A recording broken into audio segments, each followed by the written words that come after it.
So it's been 20 or 30 episodes since I've really talked about this, but it is what I consider to be the ultimate skill in life.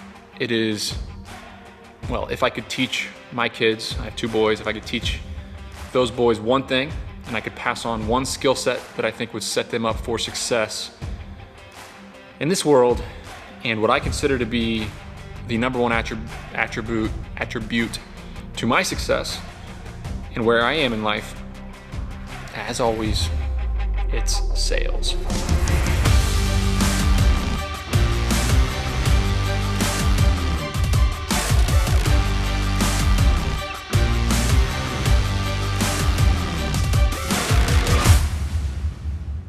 So let's talk about sales.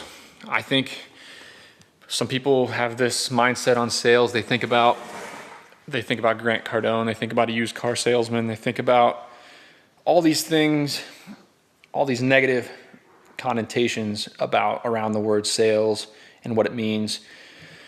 But in my opinion, I think sales can be done in an incredibly respectful way. It can be done with integrity. It can be done in an honest way, and it can really be done in a win-win scenario.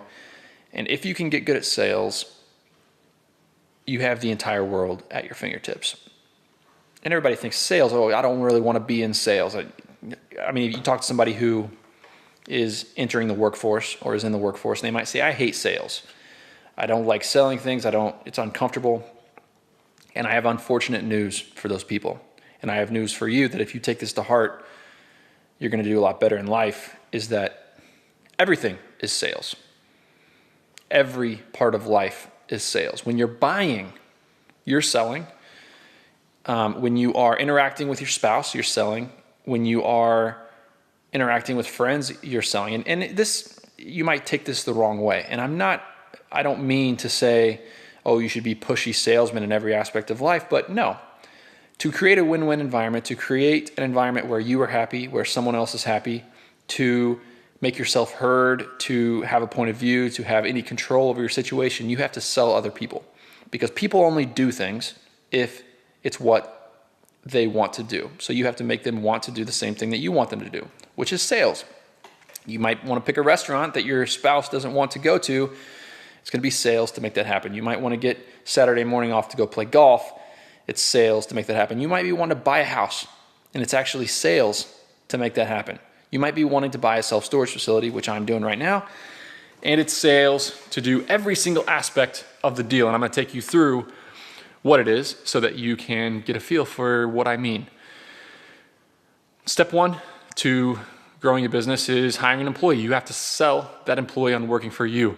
That's what we did in the early days. We had to sell our customers on using our service. We had to sell schools to promote our service. I had to sell myself to get my employees to do what I wanted them to do, how I wanted them to do it.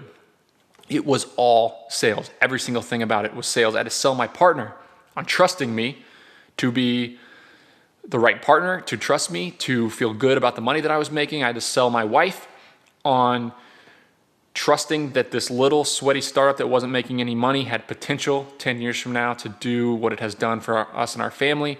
I had to sell my parents on supporting my action out of college because they supported me quite a bit in college like many other people. I was selling everybody in my life on my small business, customers, employees, and my support staff around me. Now what we're doing is we're buying self-storage facilities, and I am selling owners of self-storage facilities to trust me and to go under contract with me and to allow me to buy the storage facility. So even when you're a buyer, you are a seller. And that sounds so counterintuitive, but I really believe that since I'm a good salesman and since I can gain trust and since I have a win-win attitude and since I'm very good at setting expectations, am a firm believer that I'm way more likely to get a property under contract than somebody who is, say, inexperienced or doesn't talk the right way or flips the bullshit meter in somebody's head. Even when you're buying, if you flip the bullshit meter in somebody's head, it's going to make them doubt you as a buyer. It's going to make them need to charge you a higher price. It's going to make them need more money down. It's going to make them cut your due diligence period short. It's going to do a number of things. And it's a great example of this in Facebook Marketplace. of all places, you want to buy something in Facebook Marketplace. I'm in the market for a snowmobile right now to put out there in the garage. I'm in the North Country now. Still have the place in Georgia, but I'm going to be spending a lot of time up here as we do this self-storage stuff. Even on Facebook Marketplace, if you can qualify yourself as a buyer, you're going to get way better reactions from the sellers. They're going to be way more likely to trust you. So if you send a well-written paragraph about yourself and a couple detailed questions about the item that they're selling, you're going to be a lot more likely to buy that product than just saying, is it available, and hitting enter without qualifying yourself or saying anything about you. Same thing goes for self-storage facilities. I'm talking to mom and pop owners on the way up here on Thursday night, 6 p.m.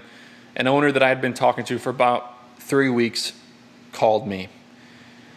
And to give you a little bit of backstory, this is a self-storage facility in northern Ohio, and it's about 25,000 square feet. We love the property. It's in a decent sized town. It's got a good location in town. It's full of customers. It's doing $11,000 a month. It's got great upside. It's a well-run business. We sent a mailer, a flyer in the mail to that customer, marketing, to potentially buy, like we're selling. Again, we're buying, but we're selling. I sent a flyer in the mail to get them to respond to it. That initial flyer had a handwritten note on it that was all about sales. It was all about gaining trust. It said, my name is Nick. I own this storage company. We're interested in expanding to your area. I don't need a lot of information. I'm not going to drag you along. If you'd be interested in having a conversation, please call my cell. And it was handwritten, and it was on a piece of a letter that was in an envelope. A lot of things that gain trust. So they called me. We spoke on the phone for a little while 2 weeks ago, and I got the details that I needed to make an offer. I qualified myself over the phone. I sent them a very professional offer. And then Thursday night, they finally called me back and said, Nick, this is an uncomfortable situation for us. This has been our whole life. We're 61 years old. This small business is our livelihood. These customers are like our family. Our heart is racing, even thinking about selling this thing. And they went on to have about 45-minute conversation with me. Now, keep in mind, I'm buying this property. They asked me a ton of questions. They asked me about my values. They asked me about my history. They asked me about how I would operate the facility. They asked me where I'm from. They asked me where I went to college. They asked me what my family life is like. They were qualifying me even though I'm a buyer.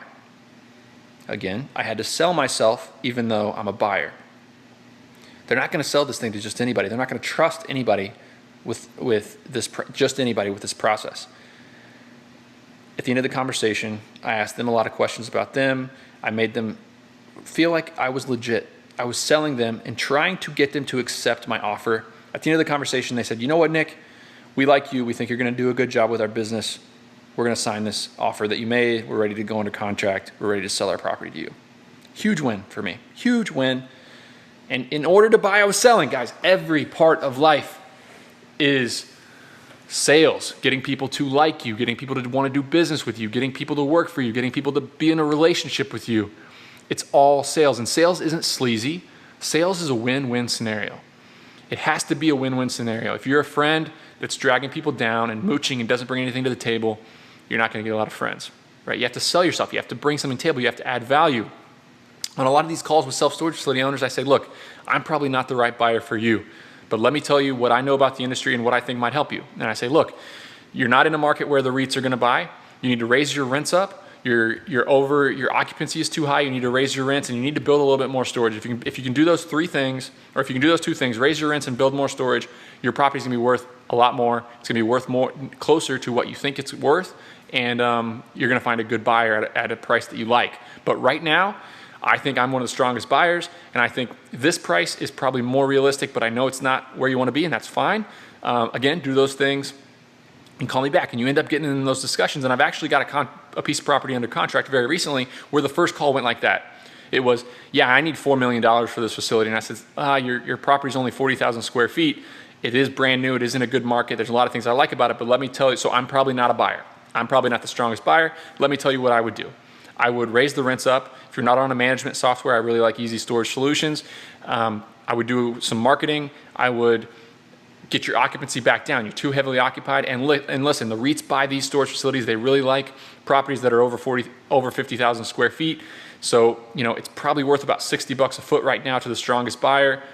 I know you want 100, so if you want to get to 100, you need to build 20 more thousand square feet. You need to get it all full. You need to raise the rents up to about $9 asking rent. And I just gave a bunch of great advice. I added a bunch of value. Well, 3 weeks later, he said, Nick, I talked to my partners. I think you're right. We talked to some other people. I think you're right about what we need to do. We don't have the energy to do it. We're interested in selling it to you. Can you make us a strong offer? I still don't think my offer is going to be good enough because I need a really good deal to buy storage. But that's how it goes, right? You got to gain trust with people, then they're more likely to partner with you. Another aspect of what I do is I raise money from investors to do these storage deals. That's sales, right? I am trying to prove to them that I am a good steward of money, that I'm a good manager, and I'm trying to sell myself to them as investors to go into business with me.